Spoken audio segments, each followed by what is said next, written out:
நண்பர்களே, நாம் இன்றைக்கி பார்க்குறது ChatGPTயோடைய நெறியாளர் சிலர் தகவல் பெற முயற்றிருக்கிறார். அவர் கேட்ட கேள்விகளுக்கு ChatGPT என்ன பதில் தந்தது, அந்த பதில் எந்த வகையில் அமைந்தது என்பதை தான் நாம் இன்றைக்கி ஃபுல்லாக பார்க்க போகிறோம். நெறியாளர் NDA அலையன்ஸ், அதாவது மத்தியில் ஆளக்கூடிய பாரதிய ஜனதா பார்ட்டி இருக்குல்லையே, அந்த கட்சி ஆட்சிக்கு வந்ததுலேருந்து இன்றளவில் அதாவது NDA பார்ட்டியோடைய அலையன்ஸோடைய தாக்கம் என்னென்னலாம் அவங்க நல்லது செஞ்சுருக்காங்க, அந்த விஷயத்தை என்னங்கிறத கொஞ்சம் தாக்கம் எப்படி இருக்குன்னு கேட்டிருக்காங்க. ஃபஸ்ட்டு எடுத்தோடனே நீங்கள் பார்த்தீங்கன்னா ChatGPT கொடுத்த பதில் பார்த்தீங்கன்னா பல உருட்டுக்களை தான் உருட்டிருக்கு. வழக்கமாக நம்ம சங்கிகள்லாம் டிவியில் டிபேட்டில் பேசுவாங்கல்ல, அதே மாதிரி அடுக்கடுக்காக அதை பண்ணிட்டோம் இதை பண்ணிட்டோம் அப்படி அப்படின்னு லிஸ்ட்டை கொடுத்துருக்கு. GST கொண்டு வந்தது நாங்கள் தான், மேக் இன் இந்தியா கொண்டு வந்தது நாங்கள் தான், ஸ்டார்ட் அப் இந்தியா கொண்டு வந்தது நாங்கள் தான், டிமானிட்டைசேஷன் பண்ணி கருப்பு பணத்தை மீட்டுட்டோம், அதே பணியில் தான் எதுவும் சொல்லியிருக்கு. இன்ஃப்ராஸ்ட்ரக்சர் கட்டமைப்பு நல்லா பண்ணியிருக்கோம், சிறந்த சாலை வசதிகளை செஞ்சுருக்கிறோம், ஸ்மார்ட் சிட்டிகளை உருவாக்கியிருக்கிறோம், விமான நிலையங்களை புதுசாக உருவாக்கியிருக்கிறோம், ரயில்வேயில் புதிய விஷயத்தை உருவாக்கியிருக்கிறோம். அந்த மாதிரிலாம் பல விஷயங்கள் அதில் சொல்லியிருக்கு.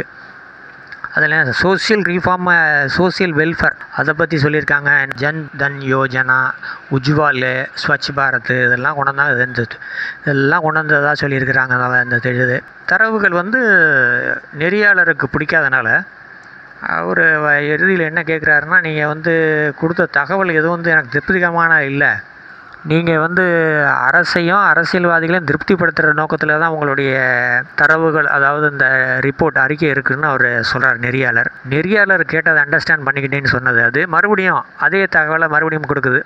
இப்போ தான் வருது மேட்ருக்கே. டிமானிட்டைசேஷன் பண்ணதில் மக்கள் என்னென்னலாம் அவதிப்பட்டாங்க, இப்போ தான் வாய் திறக்க ஆரம்பிக்குது கொஞ்சம் கொஞ்சமாக. அன்எம்ப்ளாய்மெண்ட் க்ரைசிஸ் எவ்வளோ பெருசில் இருக்குது, வருஷத்துக்கு 2 கோடி வேலை வாய்ப்பு தரேன்னு சொன்னாங்களே, அதெல்லாம் செய்யலையே, விவசாயிகள் போராட்டங்கள் என்ன, அதையும் ஒவ்வொன்றா பேச ஆரம்பிக்குது.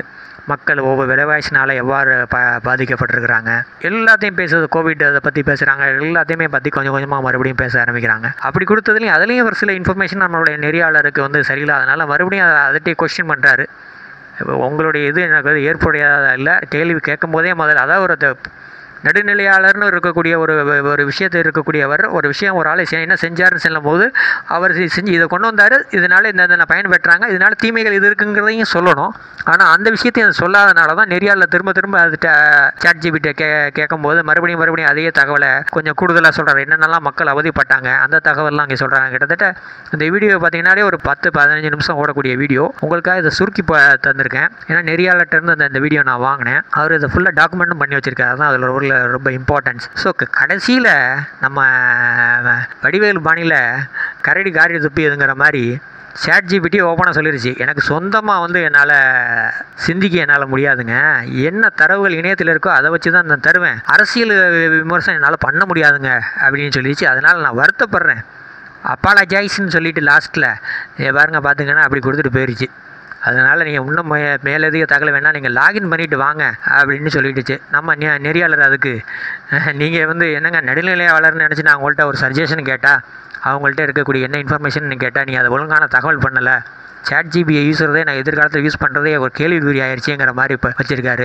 எல்லா ஏஐ தொழில்நுட்பமும் இருக்கக்கூடிய தரவுகள் அடிப்படையில் தான் இயங்குதுங்கிறது மக்களுக்கு அது புரியலை. இருந்தாலும் இது ஒரு ஏஐ தொழில்நுட்பத்தில் செயல்படுறது முதல்ல ஒரு மனிதனுடைய கேள்விக்கு பதிலளிக்க முடியாமல் அப்பாலஜைஸ், வருத்தப்படுறேன் மன்னிச்சிக்கங்க அப்படின்னு கேட்குறது தான் முதல் முறையாக இருக்கும். கண்டிப்பாக அந்த நெறியாளர் நாமளும் பாராட்டுவோம். உங்களுக்கு இந்த மாதிரி தகவல் பிடிச்சிருந்தால் நீங்கள் சப்ஸ்கிரைப் பண்ணுங்கள், லைக் பண்ணுங்கள்.